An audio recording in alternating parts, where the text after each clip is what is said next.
Senat yalpi majlisida bolalarni ijtimoiy himoya qilish tizimi takomillashtirilishi munosabati bilan O'zbekiston Respublikasining ayrim qonun hujjatlariga qo'shimcha va o'zgartirishlar kiritish to'g'risidagi qonuni ham ko'rib chiqildi. Mazkur qonun bilan ma'muriy javobgarlik to'g'risidagi kodeksda ta'lim tashkilotlarida tarbiya va ta'lim berish jarayonida voyaga yetmagan bolalarga nisbatan jismoniy zo'ravonlik sodir etganlik, shuningdek ularni tahqirlaganlik uchun ma'muriy javobgarlik belgilanmoqda.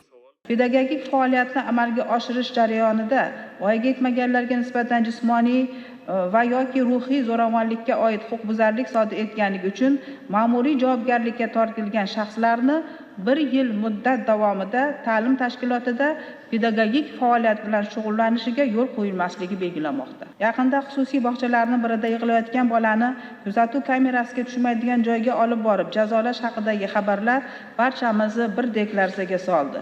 Masalani yanada tashvishli jihati, ushbu tarbiyachi bundan atigi 2 oy avval ham bolaga tan jarohati yetkazganligi uchun ma'muriy javobgarlikka tortilgan. Demak, avvalgi huquqbuzarlikdan keyin ham u bola bilan ishlashda davom etgan.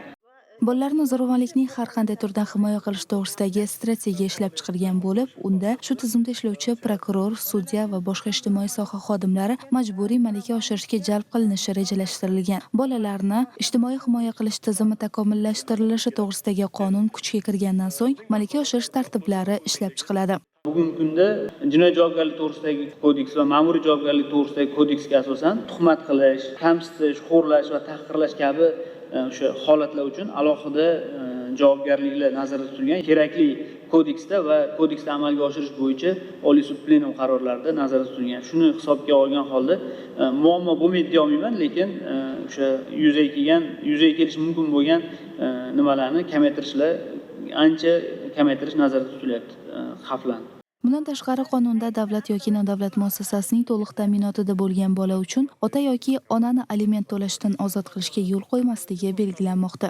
Bunda undirilgan alimentlar mazkur bola nomiga ochilgan bank hisob varag'ida jamlanadi va u voyaga yetganda to'lanadi. Ushbu mablag'lar bola mustaqil hayot boshlaganida uni moddiy tayanchi bo'lib xizmat qiladi. Shuni bilan birga O'zbekiston Respublikasi Fuqarolik protsessual kodeksida ota-ona qaramog'idan mahrum bo'lgan bola foydasiga ota-onadan yoki ularning biridan undirilishi belgilangan aliment miqdorini kamaytirish bo'yicha ishlarda inson ijtimoiy xizmatlar markazlari jalb etilishi belgilanmoqda. Yetim bolalar va ota-ona qaramog'idan mahrum bo'lgan bolalar oilaga tarbiyaga faqat ularning qarindoshlariga berilish qoidasi joriy etilmoqda. Shu bilan birga qonun bilan yetim bolalar haqida vakolatli organlarga xabar bermaslik hamda ularni muqobil joylashtirish tartibini buzganlik uchun ham javobgarlik kuchaytirilmoqda. Mazkur normalar bilan bolani davlat himoyasiga o'z vaqtida olish imkoniyati yanada oshiriladi. Oila kodeksiga ham muhim o'zgartirishlar kiritilmoqda. Jumladan davlat yoki nodavlat muassasalarini to'liq ta'minotida bo'lgan voyaga yetmagan bolaning ota-onasini aliment to'lashdan ozod qilishga yo'l qo'ymaslik qonun darajasida mustahkamlanmoqda. Muhokamalar so'ngida senatorlar qonunni ma'qulladi.